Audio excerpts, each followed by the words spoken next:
ఏలినాటి శని చివరి దశలో కుంభరాశి స్త్రీ పురుషులకు శని ఈ కాలమందు మీ చతుర్థము, అష్టమము, ఏకాదశ భావాలపై దృష్టిని సారిస్తాడు.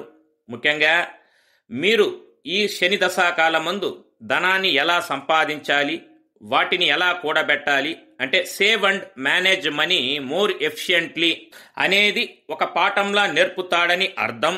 ఇలా ధనాన్ని నిల్వ చేయటం వల్ల విజయాలు సిద్ధిస్తాయని మీకు తెలియజేయడమే ఈ దశలో జరిగే ముఖ్యమైన ఘట్టంగా అభివర్ణించవచ్చు. మీరు విదేశాలలో ఉద్యోగరీత్యా ఉన్నట్లయితే, లేక విదేశీ వర్తకం ఇంటర్నేషనల్ ట్రేడింగ్ చేసేవారైతే ఈ దశలో మీరు అద్భుతమైన విజయాలను, ధనాన్ని భారీ మొత్తంలో నిల్వ చేయడంలో సక్సెస్ అవుతారని చెప్పాలి. స్థిర చరాస్తుల క్రయ విక్రయాలలో మంచి లాభాలను ఈ వీడియో గురించి పూర్తి సమాచారం కొరకు కింద కనపడుతున్న లింక్ని క్లిక్ చేసి చూడగలరు.